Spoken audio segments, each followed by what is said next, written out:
Well, good morning, everybody. 3rd of October 2016 is here. Today, I think we're going to listen to episode 1 of a series of talks on the occult. Yes, the occult. So basically, this Sticks, Saxon Hammer, that guy there, in the top corner, top right, top left, sorry. He's the guy, at least top left, the way I see it. He's the guy who's going to be giving the talk. The first one's episode 1, Simon Necronomicon. I've no idea what that is, but I guess we'll find out. Let's just let's see if we can get that going for you.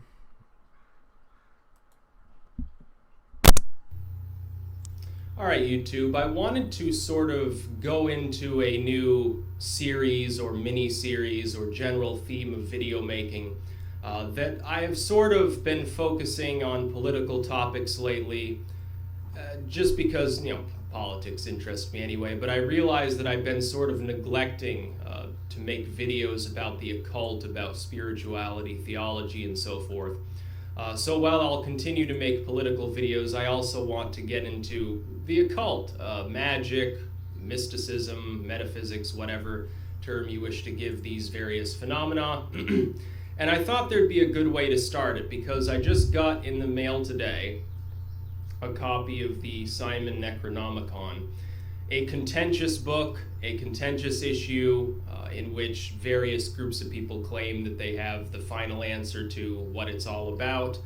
I'd like to explain my own thoughts about this. I believe that I am at least mostly right in my, surmisings about this particular work, which differ some from both those that actually use it as a literal grimoire, they take it quite literally, and those who are much more skeptical and they believe that the Necronomicon is simply a modern forgery. It's not based on anything ancient.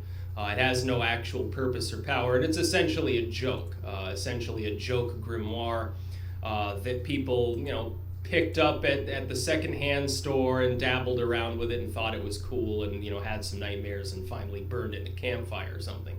To the topic of the Necronomicon, there are several groups of people that interpret the work differently.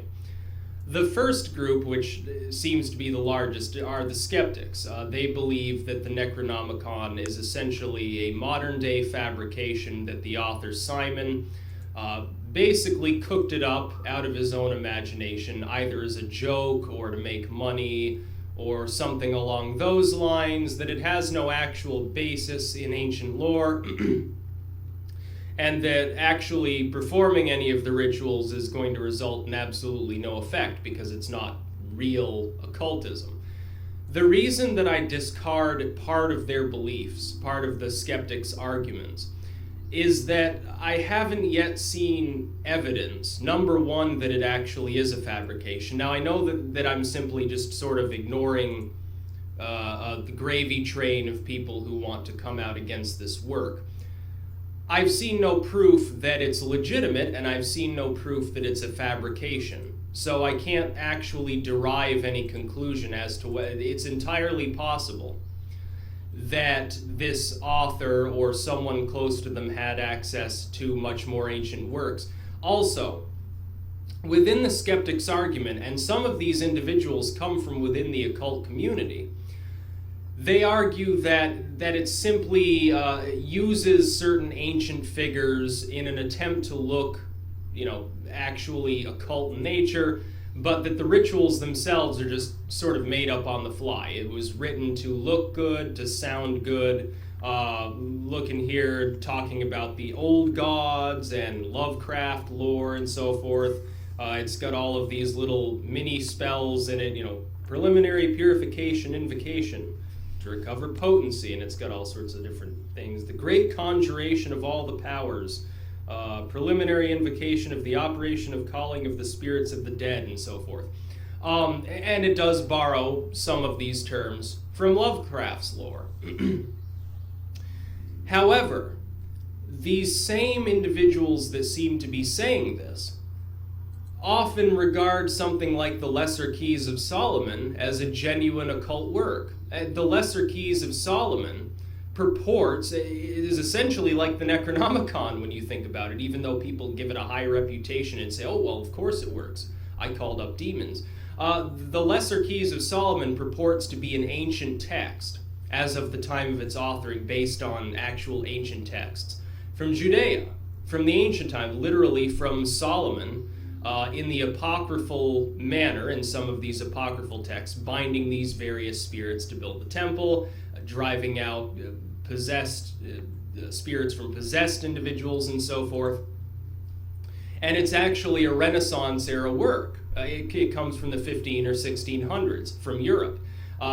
Does this mean that the work isn't based on an older work? No, it seems that it's based at least on those apocryphal writings, and scribes compiling that material along with various rituals that then would have been accepted in the Renaissance period.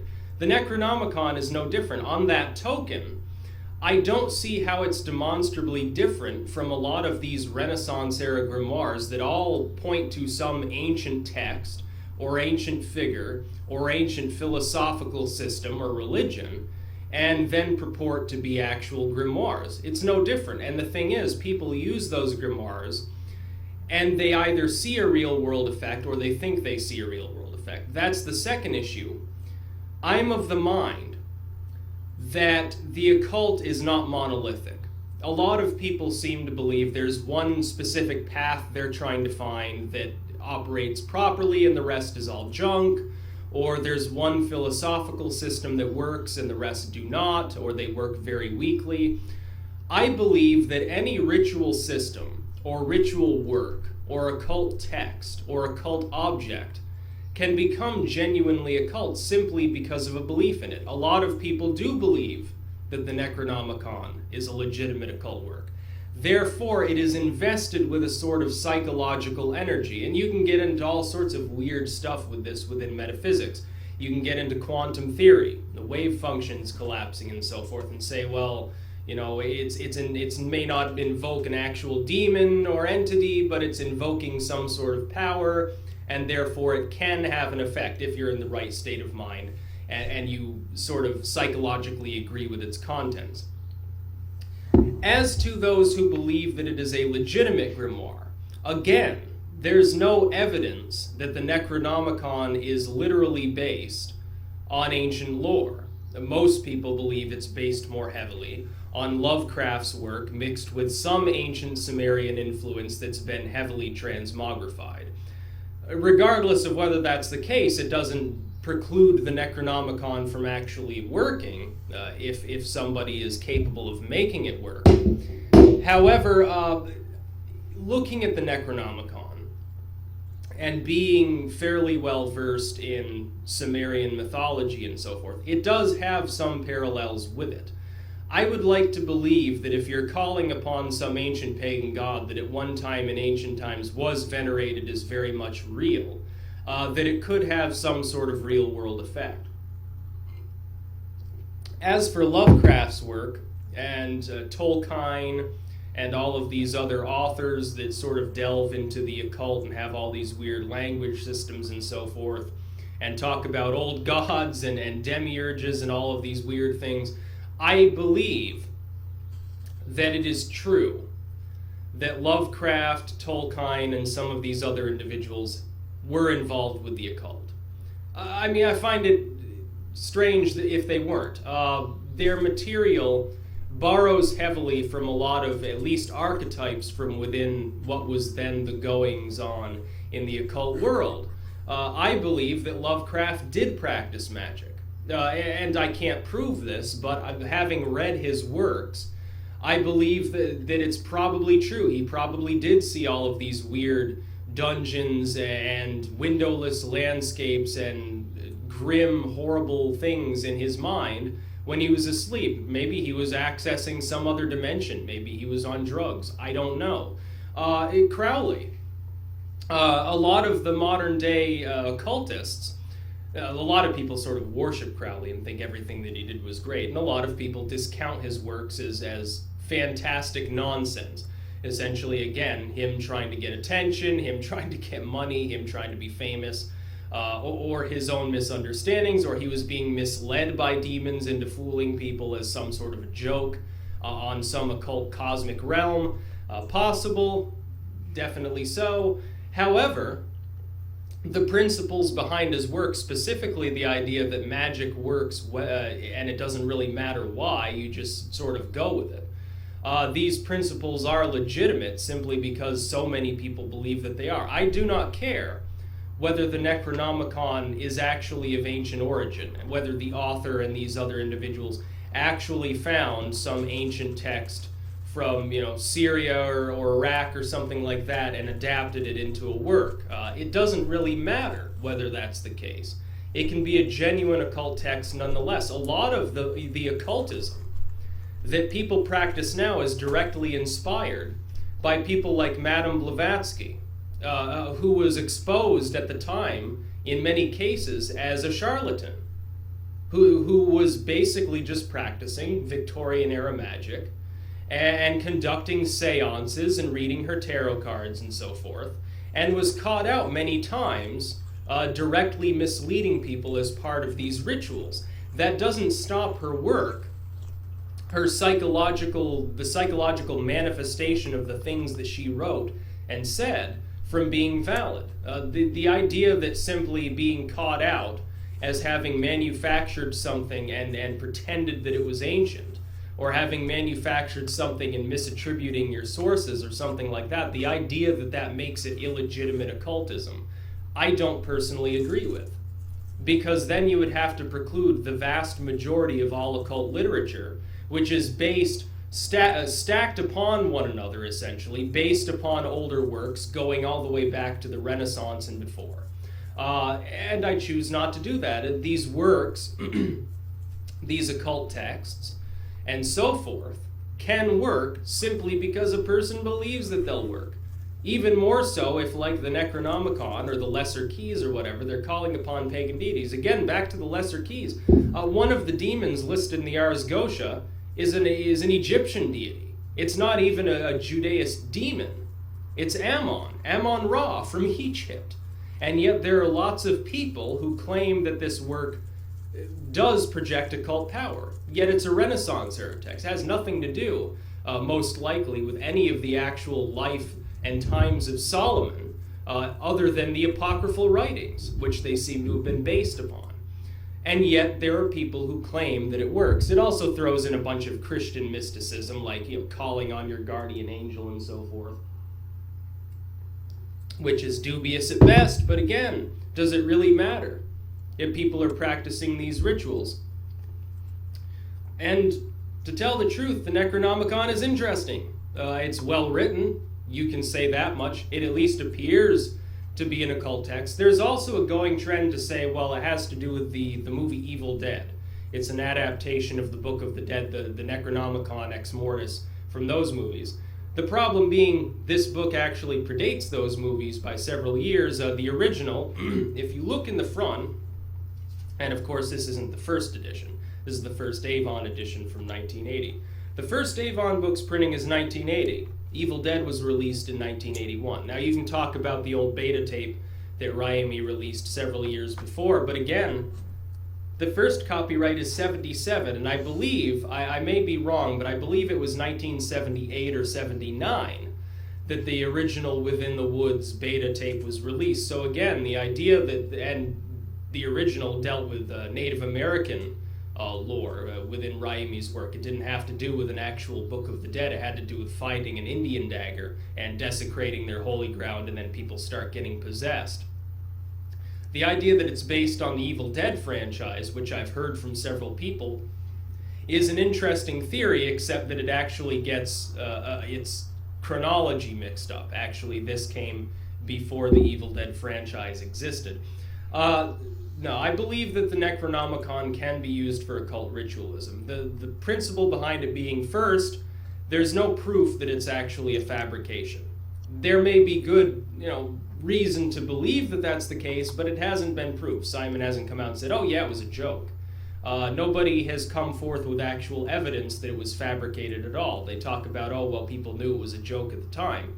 It's entirely possible. If I had access to some arcane text from the 2nd century or something like that, and I was adapting it into a modern day work, I probably would tell anybody who discovered it before it was published that it was some sort of joke, so they wouldn't potentially steal the old text.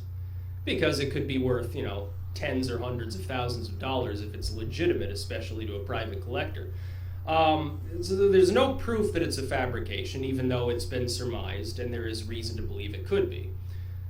But if you get into the psychological principle of magic, or the more secularized version of how to explain how the occult works, if you believe that it does, then it really shouldn't matter whether it's a fabrication or not, because simply by conducting those rituals, if you are in agreement with them, you can generate a real-world effect if your own psychology allows you to do so.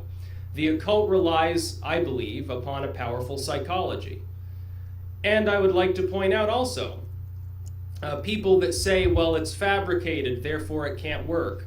It calls upon pagan deities, but it doesn't prescribe realistic rituals for calling on them. That's about the same as Christian prayer, and even Christian prayer is capable of generating a placebo effect and making people feel better about their lives and have a more positive outcome of their actions simply because they believe Jehovah's real. Even though the deity they worship comes from Judaism, dates again, just like the Necronomicon supposedly does, to Sumerian times in Babylon, and actually calls upon a deity who more likely was some sort of weird extraterrestrial or hallucination that also had a wife named Asherah, around which there was actually a cult for some time. So I don't see why people focus on this specific work and deride it, when you could just as easily apply all of the arguments made against the Necronomicon to the Lesser Keys of Solomon, or the Book of Abramelin the Mage, or any of these other Renaissance era or earlier or even later works, or any of the works of Blavatsky, anything within Theosophy, any of the works of Crowley, anything from the OTO, anything from modern day occultists. Much of that material is fabricated, or it's synthesized. It's actually synthesized from multiple backgrounds instead of just having Western occultism, which is Christianized demons that are being called upon usually with some sort of talisman, some sort of ritual that almost invariably involves drawing a circle on the ground and saying some sort of invocation and so forth. They fuse it with Hinduism or Vedic lore. They fuse it with Buddhist ideals. I've done this myself. I go into these things and I try to fuse together what seems to fit together, because I find it remarkable how many overlapping segments there are between different realms of the occult, the mystic, and even mainstream religion.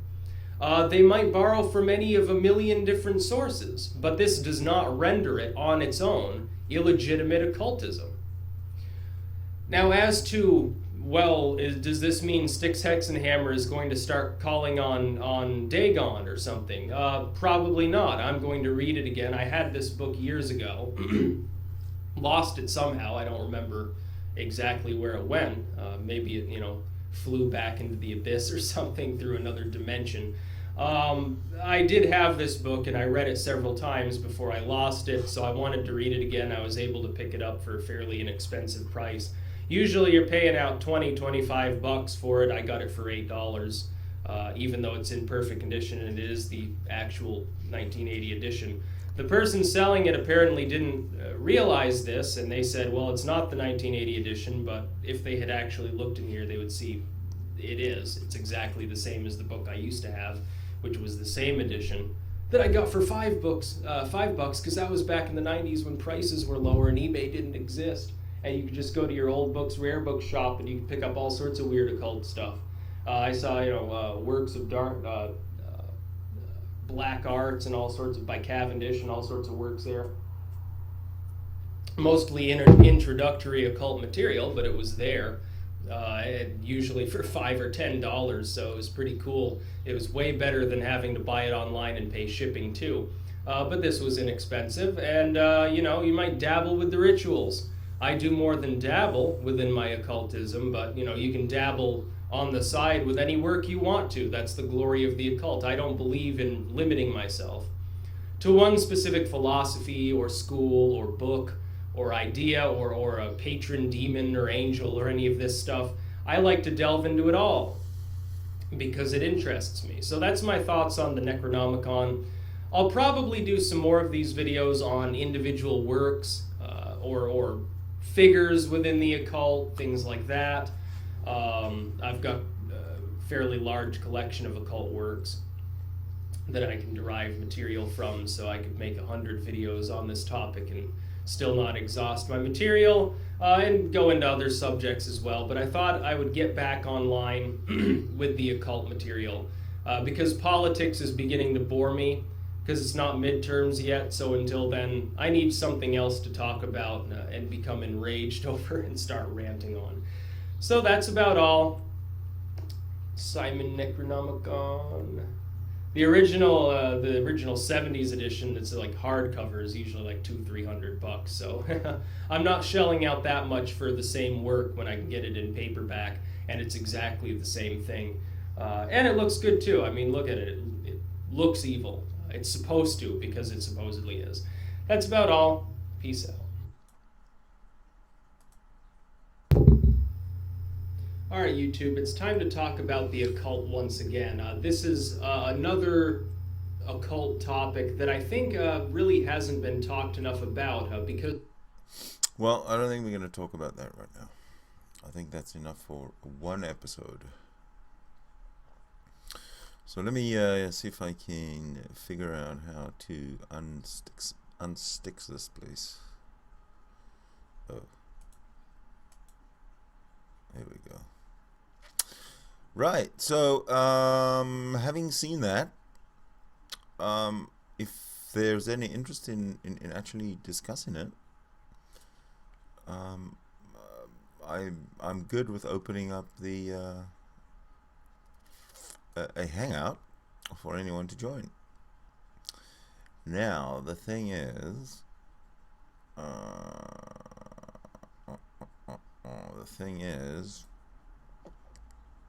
let me go check to see if there's anyone actually watching. One. Okay, well. What to do? Do I open up a hangout when there's probably going to be no one coming in?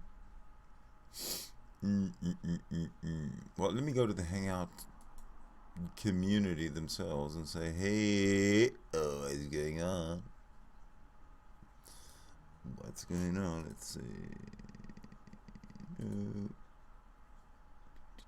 No.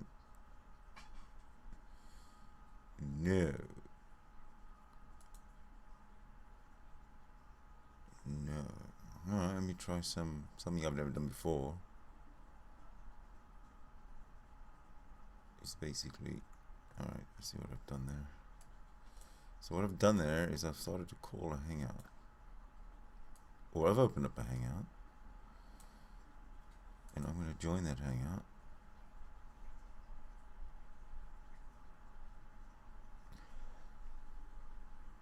And now I'm the only one in the hangout, which is good. Okay, so let me resort this screen out a little bit here. Okay.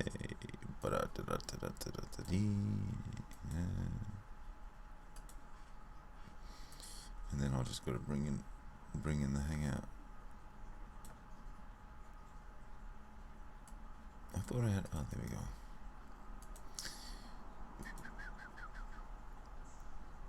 There we go, good. This is all sort of experimental on my part here. Let's see if this works. Just give me one memento, please.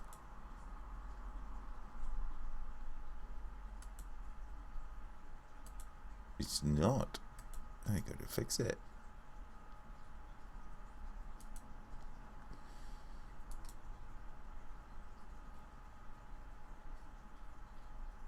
I wonder why that doesn't work.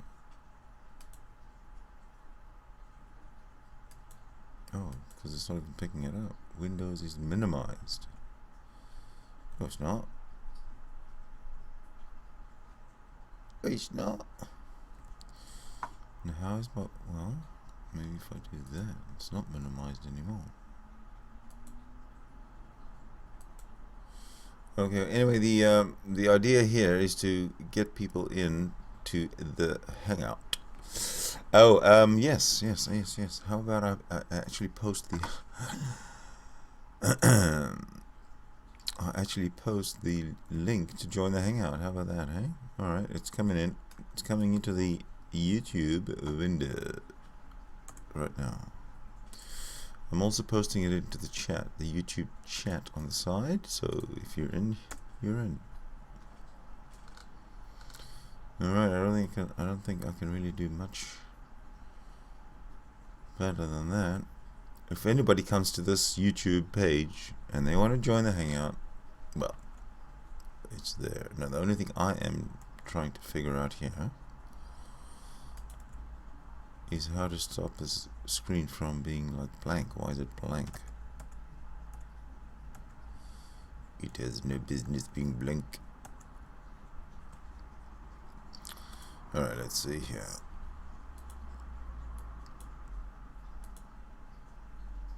Alright, so that works.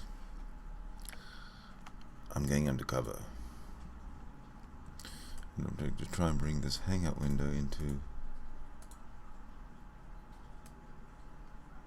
into the, you know what I mean.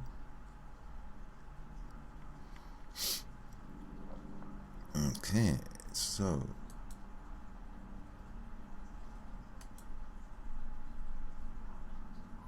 what's that?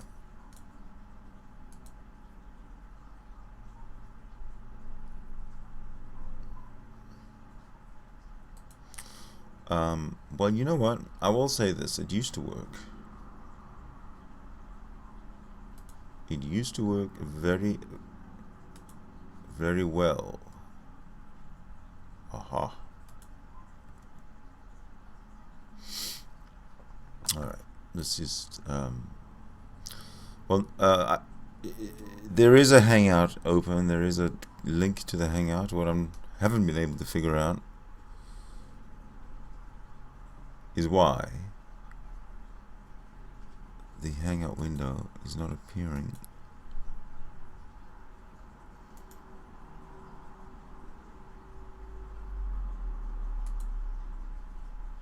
Why it's not appearing on the stream, which is very, very interesting.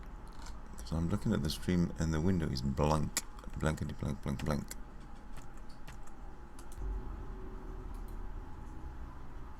Why is that? Alright, I was just checking the video there. I mean the audio, so I'm the only one here. What do you mean I'm the only one here? Doom, doom, doom. I'll invite people as soon as I've got it figured out how to get it on the screen, okay?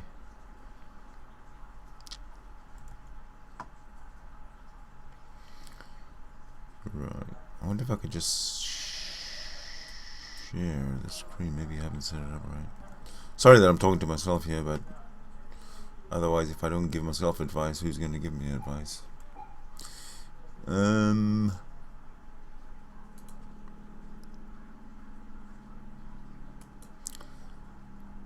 Let's just see what actually does appear. Windows minimize.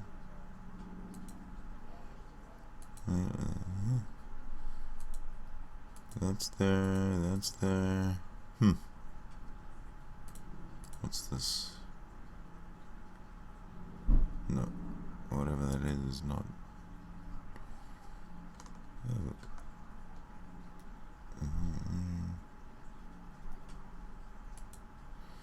Alright, that's kind of my default right there.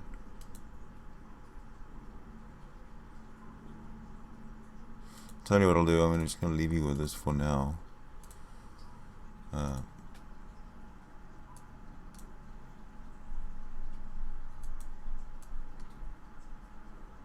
Oh no, I'm going to make this bigger, whatever.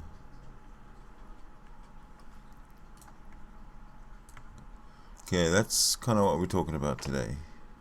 The occult. So I'm going to try and figure out how to get these, get my Hangout on get the hangout window on this broadcast. It is a mystery to me. So hang out while I figure out the hangout.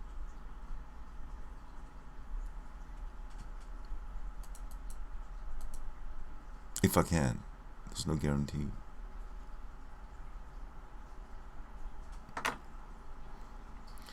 Alright. I'm just gonna switch everything off again and see what happens. Alright, so everything's blank, like it should be. And we'll try and add the hangout window. Let me just... Ew.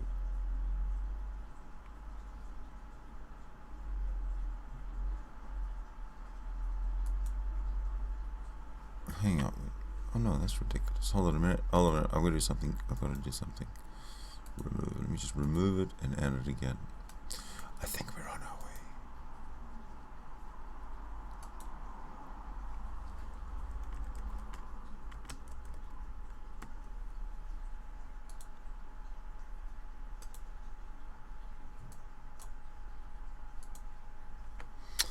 Hello. Alright, there we go.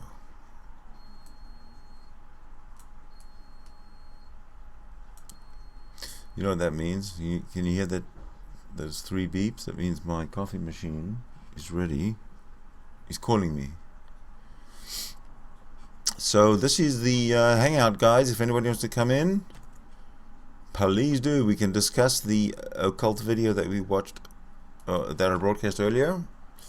I'm going to keep this open for about 5 or 10 minutes to allow anyone who wants to come in to come in. Let me just see if I can figure out why I'm not on camera. This is rather strange.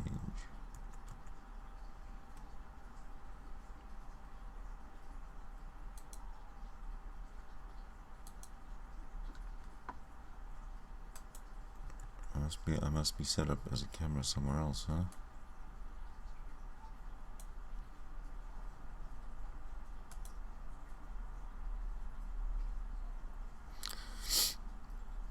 Well, then I'll just do something like this. Uh-oh. Ah. Ooh. Why is it not? Oh, maybe I gotta do it in here.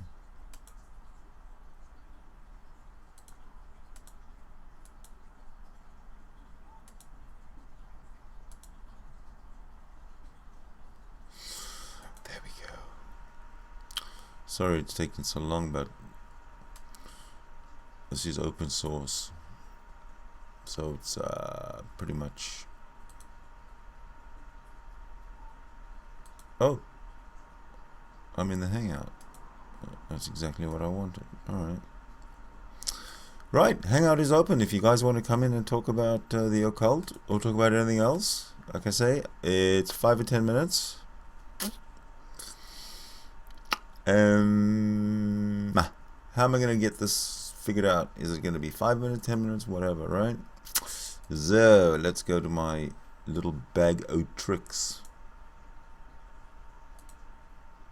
Oh crap, that wasn't it.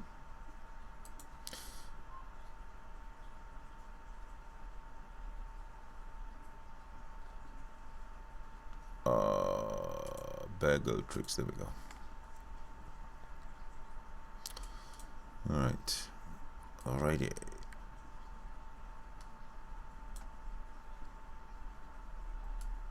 Just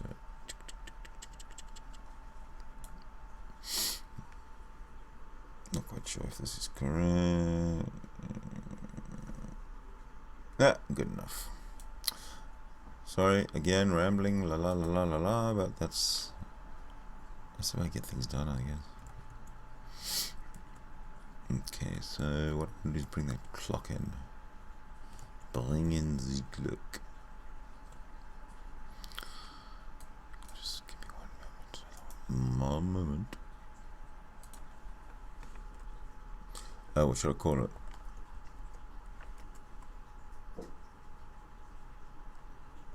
timer.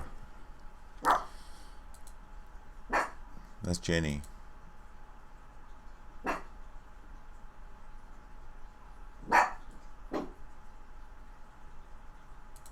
I think that's it. She's talking to another little dog somewhere. Maybe you can hear there's a dog upstairs that keeps on barking and barking and barking. Or perhaps somebody's just left his or her apartment or their apartment in the corridor of the floor of which this studio is a part of. So anyway, enough of that. Let me go and set the time here. Okay, so I don't know, 5 minutes. All right. After 5 minutes, no one's here. Nobody wants to chat. I'll shut it down.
You know, instead of focusing on the white nationalist type of crap that's been going on, or well, no, the Muslims they're going to destroy everything. The Muslims are going to come into the United States and spread Sharia law, and they're going to take over the government, and all these ridiculous conspiracy theories that people have. It's just like, oh, give me a fucking break. But you know, white nationalism.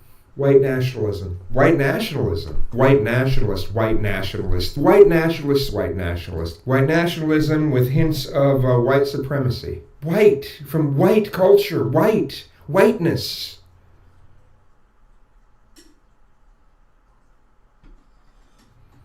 Let's demonize entire groups of people, not give any answers at all, and then pretend that we're doing something, you know, better.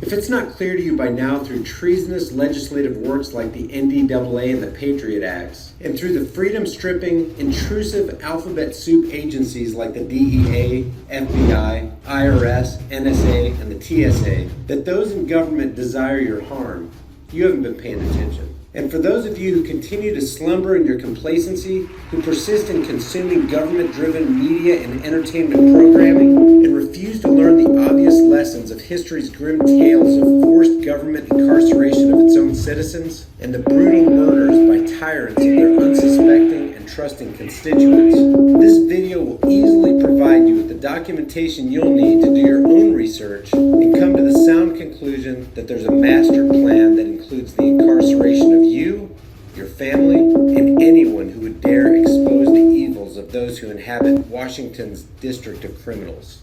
This is Executive Order 13603. It's part of the Federal Register, Volume 77, Number 56, Title III, which Barack Hussein Obama signed on March 16, 2012. It's part of the National Defense Resources Preparedness Act, also known as the NDRP.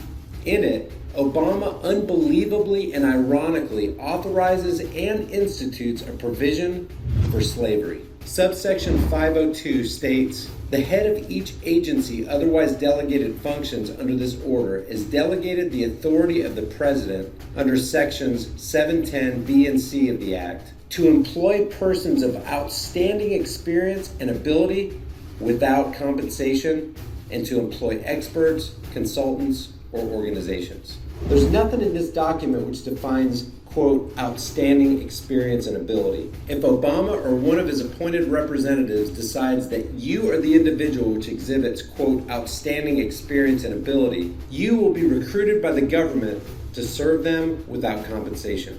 Last I checked, the most viable definition of uncompensated labor is slavery. So we have a choice today. Are we going to stand idly by and let our families and countrymen be conscripted, imprisoned, and killed by the criminals in high places? But if you still think this video is created by paranoid, tinfoil hat-wearing conspiracy theorists, then you should probably take a look at the leaked government document entitled FM 3-39.40, Internment and Resettlement Operations.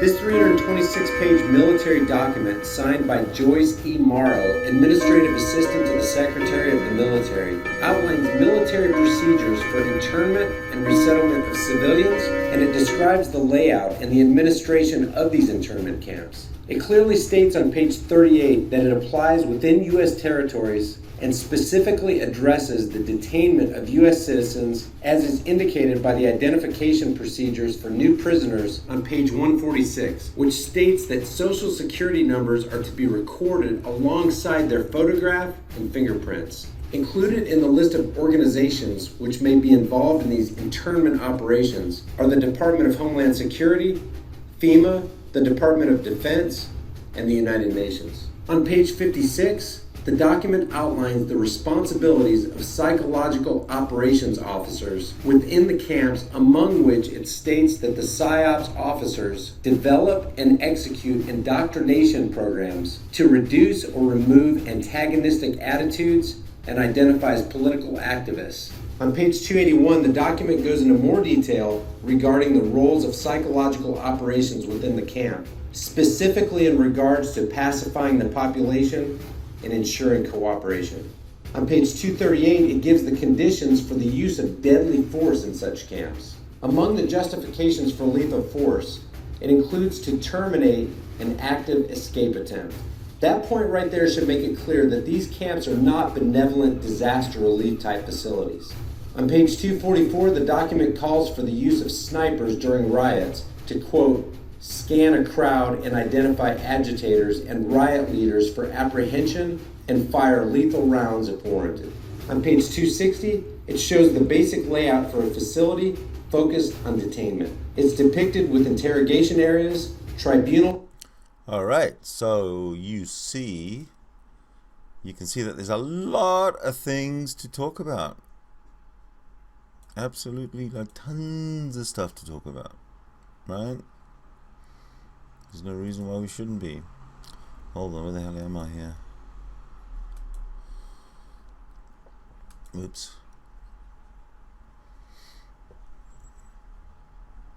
Oh, that's why I gotta get the hangout window on. Alright. So as you can see, there's just a lot of stuff to talk about, right? And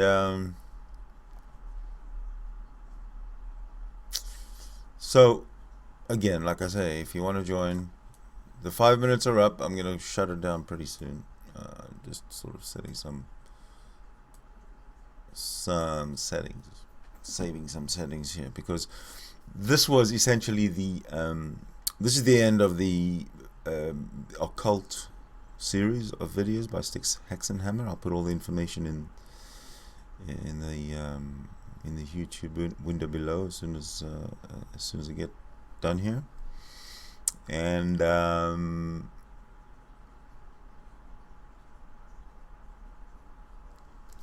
episode 2 will be probably along shortly. within the hour, within 2, 3, less. I don't know. After brunch, maybe. So that's pretty much it. This is let's see, what's a good way to sign out? I haven't even got one of those going yet. But anyway, there you go. Take care, y'all.